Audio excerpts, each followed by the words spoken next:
In Harlem, New York, a place where dreams can come true, the vibrant atmosphere offers a unique opportunity for a fresh start. With this goal in mind, a courageous and ambitious young woman takes a bold leap into the unknown, facing her challenges and falling in love. Suddenly, she vanishes, leaving her mother, who is in another country and filled with dread, instinctively sensing that something is wrong. Could her intuition be a sign that something terrible has happened? What happens when love becomes fatal? This is the Fatal Attraction Podcast with Deadly Silence. March 1st, 2013. It's Friday morning in Harlem, New York, a trendy Manhattan neighborhood famous for its rich diversity. Harlem is historically a black neighborhood, and it remains true today. It has its own culture. Everything from the food to the people to the music playing out of cars. It's a completely different experience. A lot of immigrants from Spanish-speaking countries like the Dominican Republic have come into Spanish Harlem on the east side. You can feel a sense of history when you're there. But today, the mother of one young immigrant feels only worry as she's frantic to find her daughter. That morning, the NYPD got a call from a woman in the Dominican Republic named Valentina, who said she thinks her daughter Frances is missing. My name is Valentina. Frances was a 19-year-old girl who had recently immigrated from the Dominican Republic. She said she was deaf and has been living in New York for the past few months. What makes you think she's missing? She was supposed to be back already. Valentina tells police that the day before, her daughter had planned to travel home for a visit, but she never showed up. When's the last time you heard from her? Yesterday morning. She said she was gonna see us soon. She tried calling and texting, but wasn't getting any responses from Frances. Her mother was becoming concerned that she hadn't received any communications from her. At first, police are hesitant to get involved. Has she done this type of thing before? No, never. Never. The initial response from the NYPD, somewhat understandably, is not to be so concerned because she's an adult. She could have changed her mind. She could have missed the flight.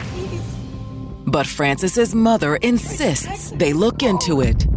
It was out of character for her daughter to not stay in close touch, especially with a flight coming so soon.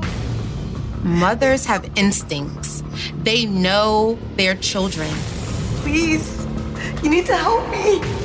Frances' mom knew there was something wrong. She is convinced that something has happened to Frances.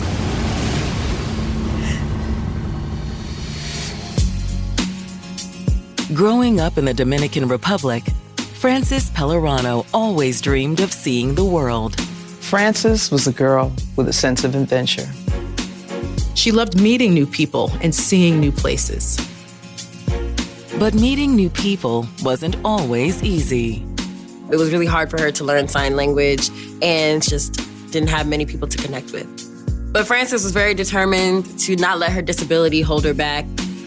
She wanted to expand and learn more about how to operate in this world. She decided to come to the States to attend the Rhode Island School for the Deaf. And when she arrived, it was everything she had dreamed of. It was like a college campus. She developed community, she developed friends. She began to thrive. She enjoyed playing on the school's basketball team and soccer team. And she really honed her skills, her ability to American Sign. She was able to really start finding herself. But she was still searching for something more meaningful. Like many young people, she wanted a boyfriend. So she looked to the internet for love. She joined a couple of social media groups for deaf people, and she quickly started to connect with one guy in particular. She began exchanging messages with a handsome 24-year-old man from New York City named Bismarck Litgow. Although he was a little bit older, they shared so much in common. He's also Dominican. He's hearing impaired. Bismarck was able to understand her in a way she never felt understood before. After a few months of messaging online, Frances and Bismarck decided it was time to meet in person. In December of 2012, on winter break, Frances decided to go and visit Bismarck in New York City. She decides to take a bus from Rhode Island and meet this person who seems like a match made in heaven. And he was just as engaging in person as he was online. They went out, just enjoying everything that New York had to offer. Manhattan, during the wintertime, specifically the Christmas season, it's every young couple's dream. You have the lights, you have the music playing, the stores. Frances hadn't experienced anything like this before. She'd never been to New York City. It was really exciting for her. It was Bismarck, it was the environment, it was the time of year. She just fell in love with all of it. She even extended her trip to the city to meet Bismarck's family. They actually spend the holidays together. His grandmother welcomed Frances into the home and made her feel a part of their family. But as her visit drew to a close, Frances couldn't imagine her future without Bismarck. She's so smitten by this new boyfriend of hers, and she decides that she doesn't want to go back to Rhode Island. So he asked her to stay, and Frances agreed. She knew she found the man that she was going to spend the rest of her life with. So she put her education on hold and made the move to New York. They were starting their life together. She wasn't going to let anything get in the way of them being together. But now, their promising future could be in jeopardy. Frances's mother had contacted the NYPD because her daughter was supposed to be home in the Dominican Republic the day before, but she never showed. She told police, this is not what my daughter usually does. She would definitely reach out to me. No, you don't understand. She's not here. Something must have happened. She knew immediately that something was wrong. Okay, I'm gonna pass this. Eventually, after much insistence by Ms. Pellerano's mother, the NYPD began an investigation as to her disappearance.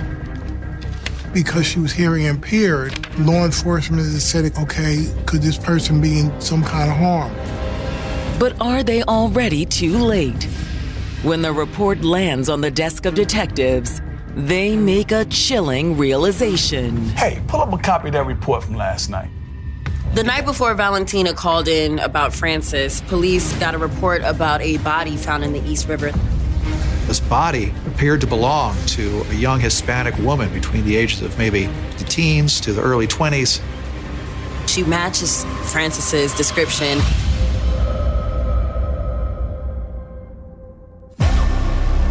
Detectives get caught in a whirlwind of twists and turns as they work to uncover the mystery surrounding the disappearance of Frances Pellerano.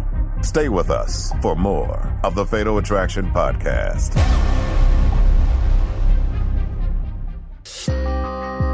After immigrating from the Dominican Republic, 19-year-old Frances Pellerano was flourishing as a student at the Rhode Island School for the Deaf.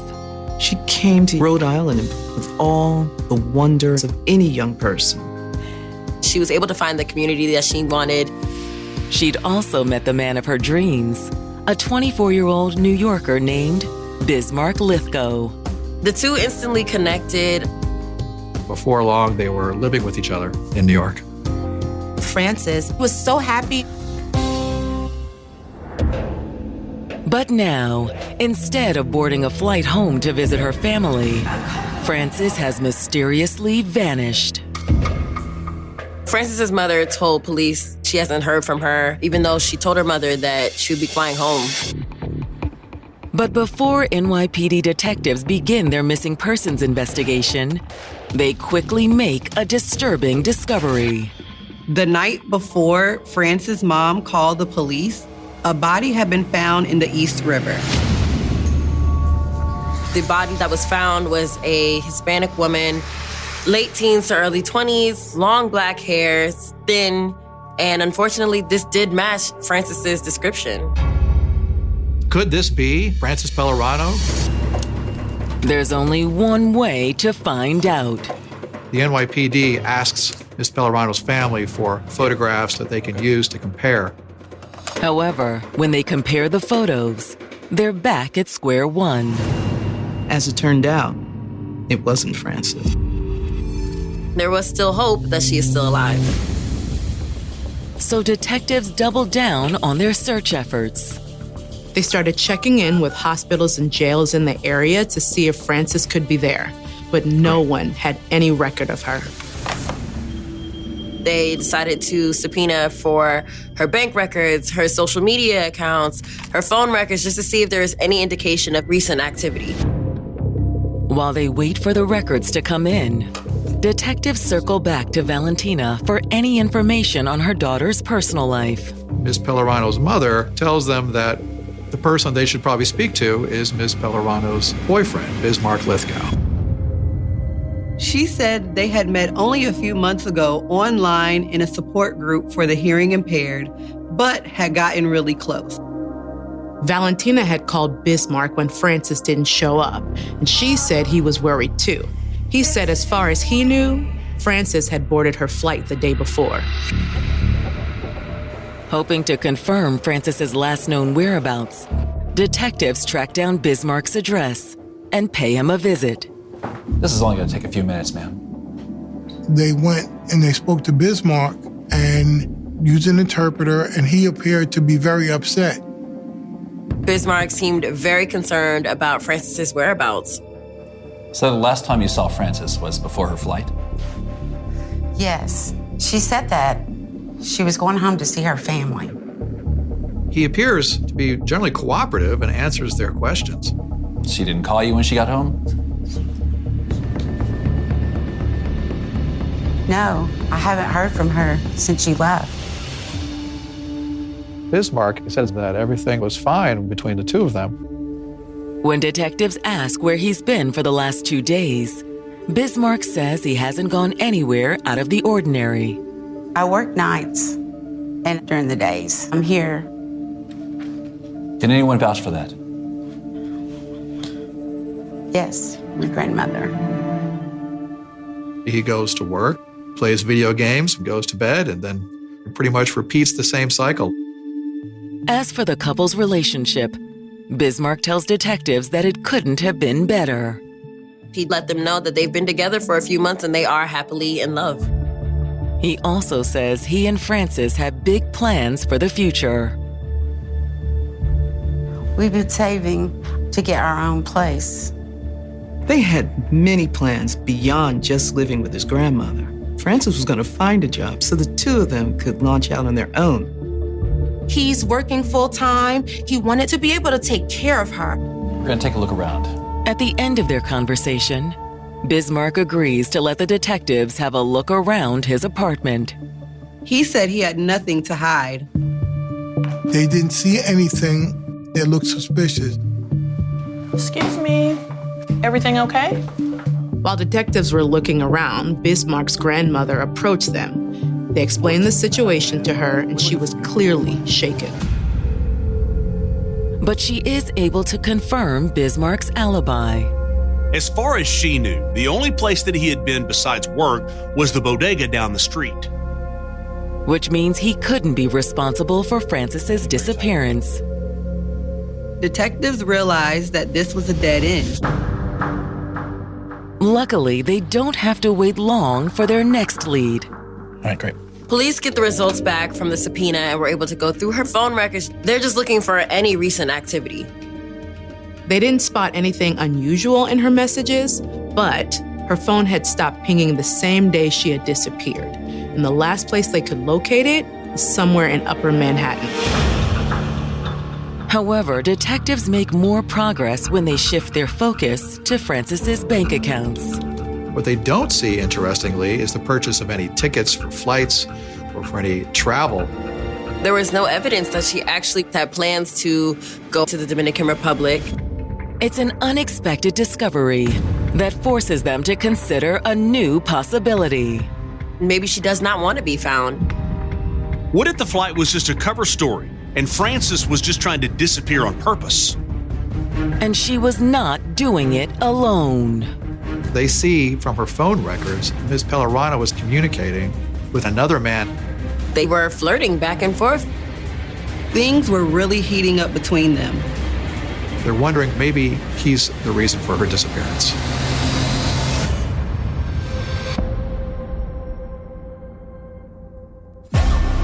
The mystery continues. Stay tuned for more of the Fatal Attraction podcast.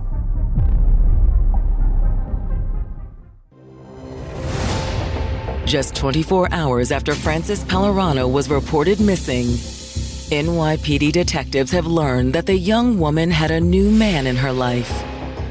They were reviewing all of the materials received from the subpoenas, and they saw some flirty messages. They see Ms. Pellerano was communicating with a man named Reggie Taylor. Her and Reggie were flirting back and forth. Maybe this is a relationship that nobody really knows about yet. Maybe she has suddenly just decided to go be with him. This could have been her way of breaking things off with Bismarck. Now police have to reach out to Reggie Taylor and hopefully he can give them some answers. After pulling Reggie's address, detectives drive out to Long Island, hoping to find Frances. Is Frances here? Frances? No. He was unfortunately alone and not with Frances. When was the last time you saw her? I've never seen her, actually. He explains they had discussed meeting up sometime, but he had yet to actually meet her. When detectives break the news that Frances is missing, Reggie seems taken aback. Missing? What do you mean? No one's seen her since Thursday. You know, I think that's the last time I talked to her. Reggie tells detectives that she never texted him back. He just thought she changed her mind and was ghosting him. They consider his response to be genuine. He also says he has no idea what could have happened to her. He doesn't know anybody that would have wanted to do anything to her. Did she ever mention her boyfriend, Bismarck? Nah, I think I remember she said she had a boyfriend.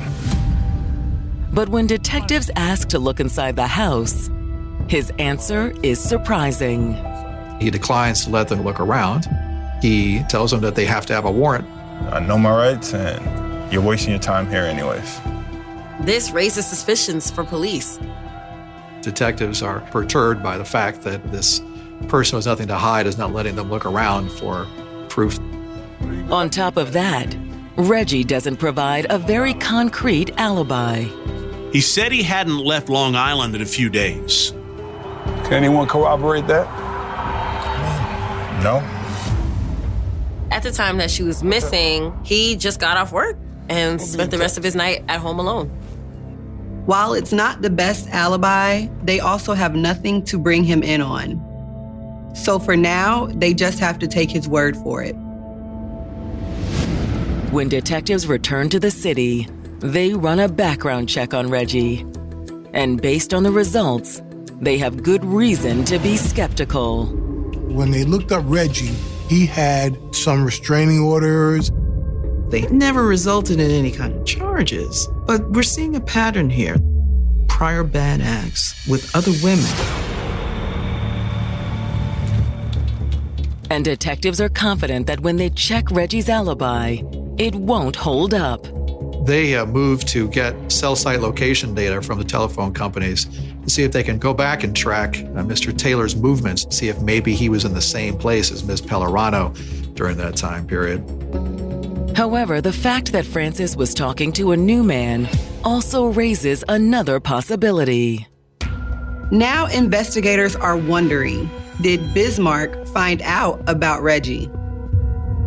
When they talked to Bismarck, he said they had a great relationship. They were looking forward to their future together. But detectives won't have to take Bismarck's word for it. Detectives, this man is here to talk about Frances Pellerano. Frances's friend, Luther, from the Rhode Island School of Deaf, traveled to New York and spoke with police. He explains that he considered Frances Pellerano to be his best friend, that they had been friends at the school in Rhode Island. They became really close. Did she ever mention Reggie Taylor? No, I don't know him. What about Bismarck Lithgow? What about Biz? Yes, I know him.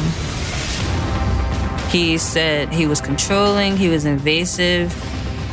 Their relationship was getting out of control. Luther tells police that Bismarck definitely had something to do with this.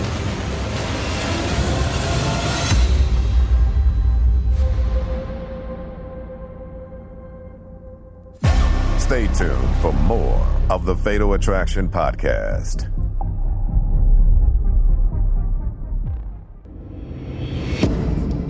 New York City detectives have learned that 19-year-old Frances Pellerano was involved with two men at the time of her disappearance, Bismarck Lithgow and Reggie Taylor.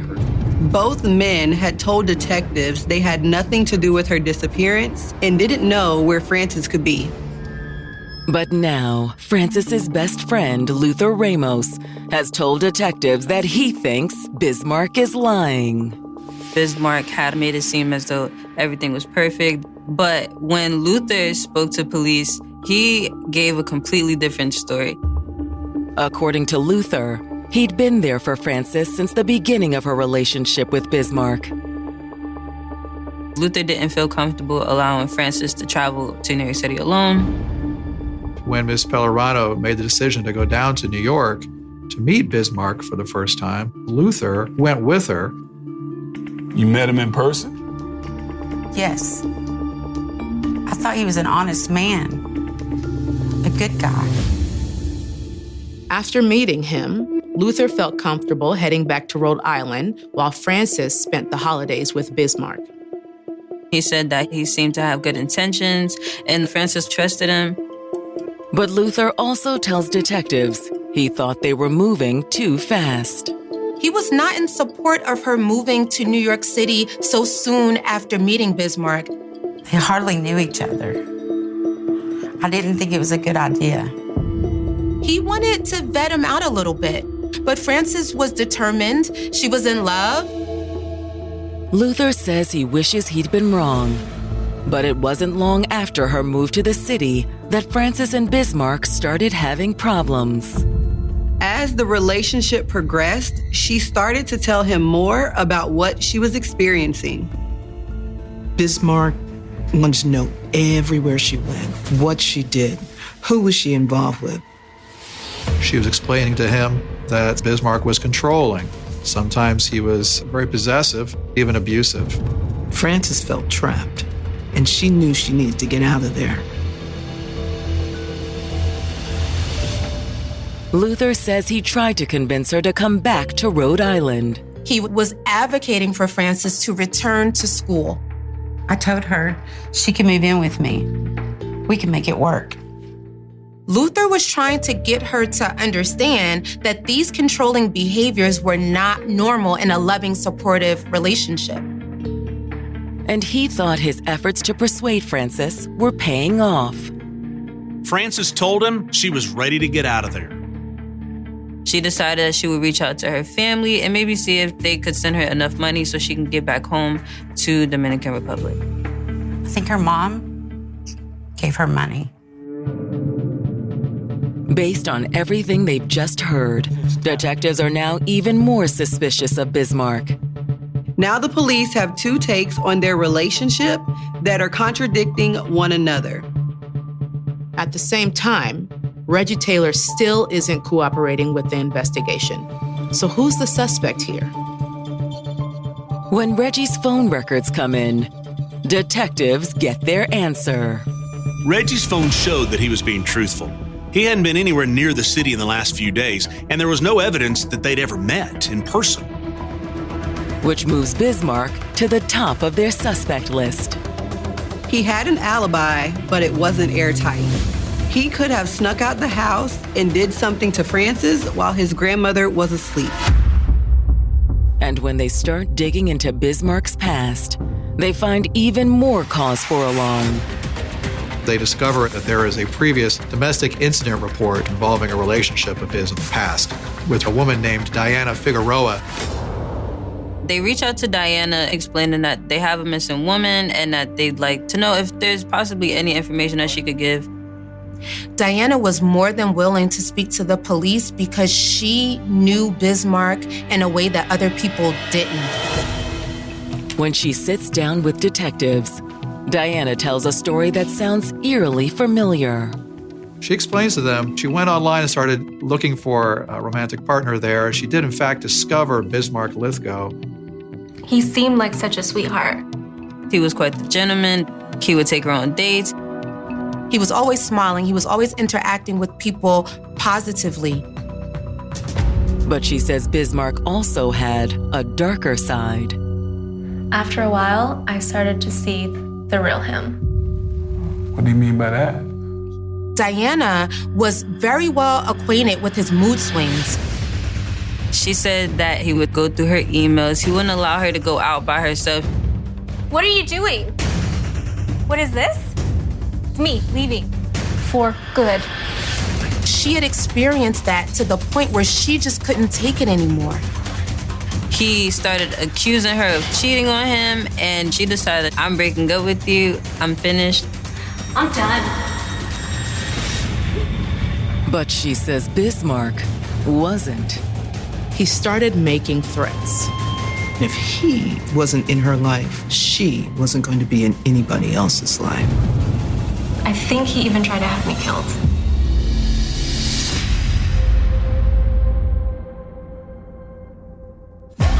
Stay with us for more of the Fatal Attraction podcast.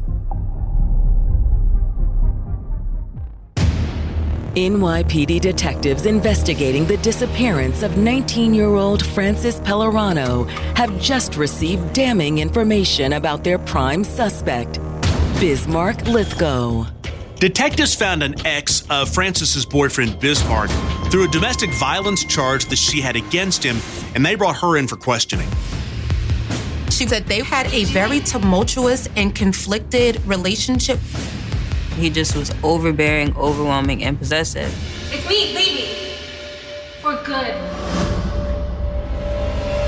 I think he even tried to have me killed. Diana hears a rumor saying that somebody has a hit out on her. She didn't think they were serious. That sort of thing just doesn't happen in real life. Worry didn't come through her until another acquaintance told her the same thing. At that point, she says she knew it had to be more than a coincidence. Did you report that to the police? No. I didn't think anyone would ever believe me. As precaution, she decided that she was going to move with some family. She ended up relocating to New Jersey, where Bismarck would not be able to track her down. She never had any real proof, but due to their relationship and hearing the situation going on with Frances's disappearance, she has no doubt in her mind that Bismarck is involved. And after hearing Diana's story, detectives are just as convinced. Bismarck was clearly a dangerous guy.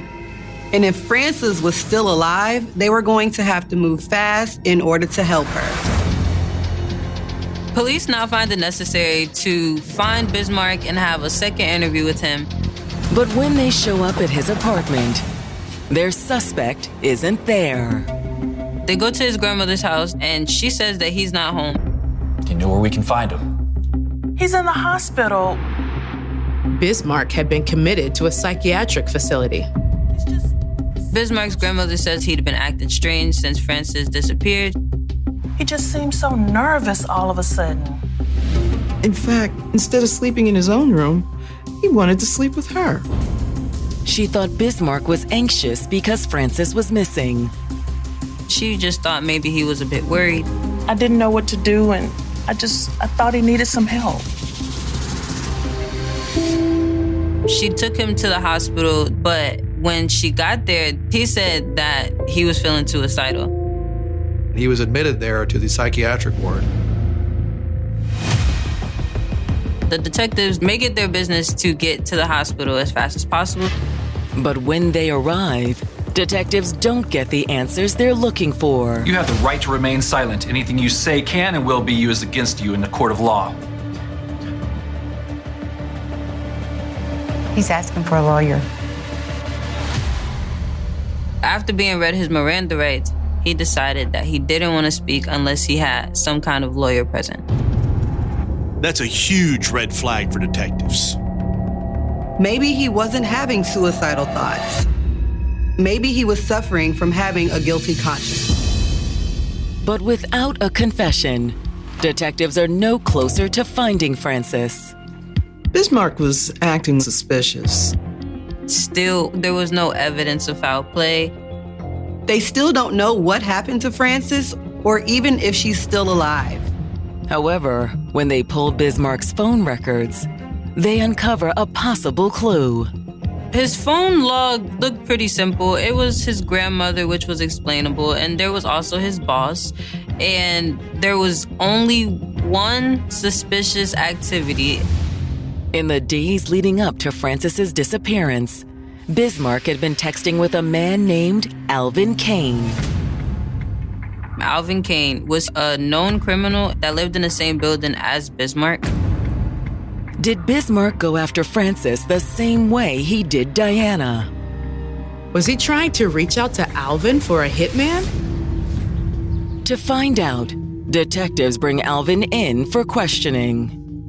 When they talked to him, he said he didn't know anything about a woman named Frances Pellerano. He seemed reluctant to speak to them. He just didn't want to be involved at all. This is your chance to tell us what went down. As detectives press him, Alvin reluctantly comes clean. To us, it looks like you were involved with whatever happened to Francis. As the police expressed to him that Bismarck had already, they believed, carried out a heinous crime, Alvin had no choice. All right, fine. He did not want to lie to the police, and he did end up saying that Bismarck did reach out to him, and he asked if he could buy a gun. But listen, I told him no. I didn't want to get mixed up in anything. Alvin didn't know if Bismarck had a problem with someone or if there was a reason why he felt the need to protect himself. To detectives, Bismarck's intentions were clear. Detectives believed that he wanted it to do something to Francis. It showed that Bismarck had a plan. And detectives are about to discover that this time he'd followed through. Detectives received the word that Bismarck's grandmother had just called 911. What she found was appalling. Oh my God! Oh my God! It was Francis's dead body.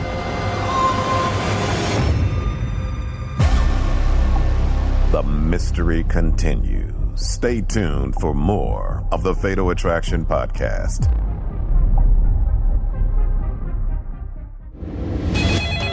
Detectives searching for 19-year-old Frances Pellerano have just received an urgent call that confirms their fears. Bismarck's grandmother had just made a frantic call to 911.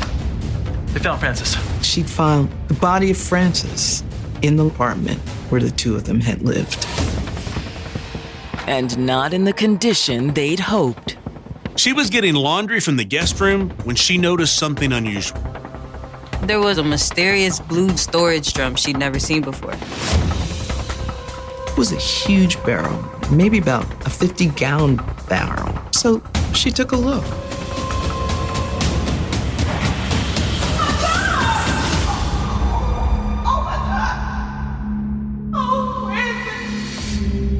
Police arrive on the scene and they quickly confirm that it is Francis's body. Judging by her remains, Bismarck's efforts to obtain a gun hadn't been successful. They were able to see multiple stab wounds to her body. It's clear he made little effort to conceal his crime afterwards, too. Beside the barrel is a bag, and it has bloody sheets, bloody clothes, and what appears to be the murder weapon. There was a big folding hunting knife that had blood on it.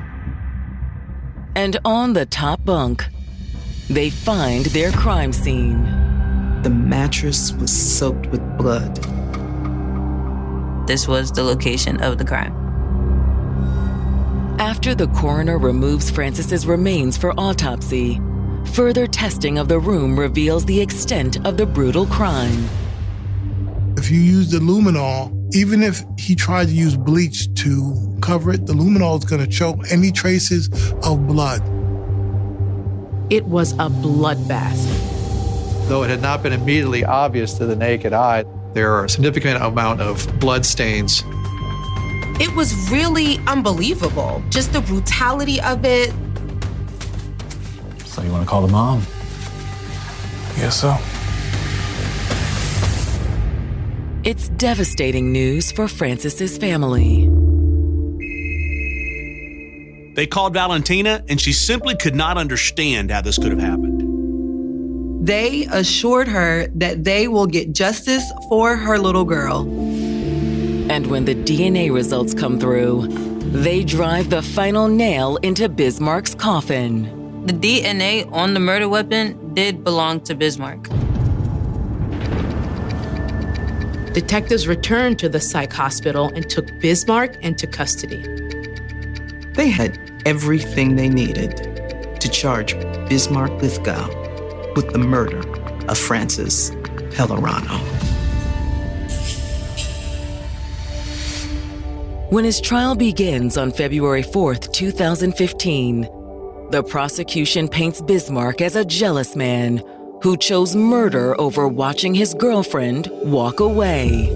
They believe that Bismarck found out that Francis wanted out of the relationship. He was determined that she ain't gonna get away like the other one did. He was gonna make sure that he had the last say. He started looking for a gun. He was formulating a plan. But prosecutors assert that his plan was interrupted. He found the money and figured out Francis was trying to get back to the Dominican Republic. He felt like he was running out of time. So he acted quickly. That night, after his grandmother went to sleep, Bismarck confronted Francis. She told Bismarck that she was going home. That caused him to fly into a rage. And he really becomes aggressive and has that mentality that if I can't have you, no one's gonna have you. He didn't think, he acted in a rage. He was intent on ensuring that Francis felt the pain that he was feeling inside. Francis was stabbed over 38 times with a fatal stab wound right in the heart.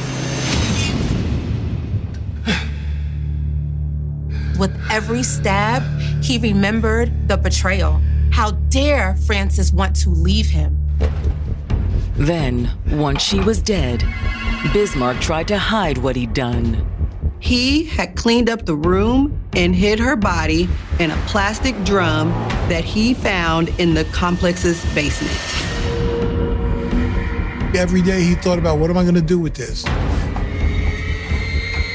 Before he could get rid of the body, though, he was committed to the hospital. When Bismarck's attorneys present his side to the court, it's less of a defense and more of an excuse. The defense is what's called extreme emotional disturbance. And it is kind of when something happens to you that's so traumatic, so upsetting that you essentially lose control of yourself and you do something that you wouldn't normally do.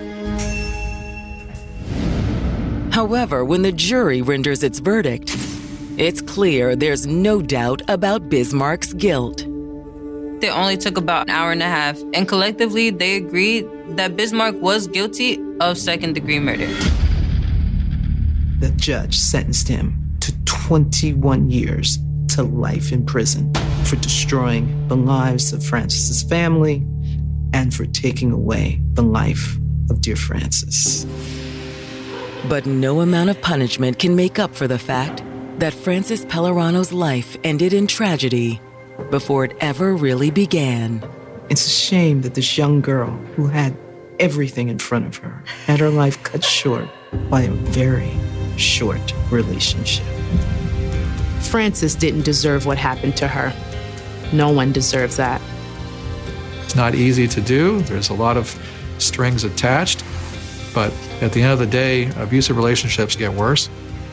We have to remember that when you see the very first red flag, that is when it's time to act. We don't have to stay in situations that can cause us harm.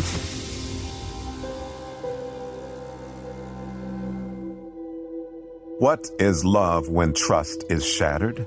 When someone you believed would be your forever suddenly changes, it brings a whirlwind of uncertainty and doubt. The tragic loss of Frances Pellerano, a brilliant and ambitious woman who bravely left her beloved Dominican Republic to confront her disabilities with unwavering strength. Unfortunately, her inspiring journey was cut short.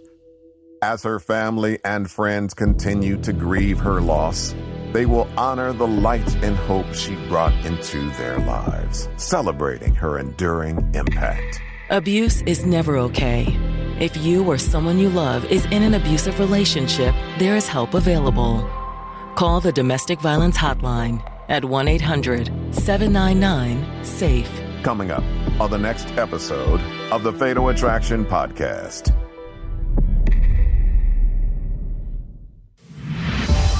She was an ambitious young woman with big dreams. Her grandparents instilled great values in her. She wanted to be a mechanic. She would fix cars while listening to music. She developed a love for music. And it was music that brought another love into her life. She saw something in him. She helped him find his voice. They were getting ready to drop an album. Until one night, she vanished. In the vibrant community of Franklin Township, New Jersey, a young woman full of ambition dreams of joining her grandfather as a mechanic. However, her life takes an unexpected turn when music and a young love enter her world. Suddenly, everything changes, and then she mysteriously disappears. Tune in to the next episode of the Fatal Attraction Podcast. We will see you in the next episode.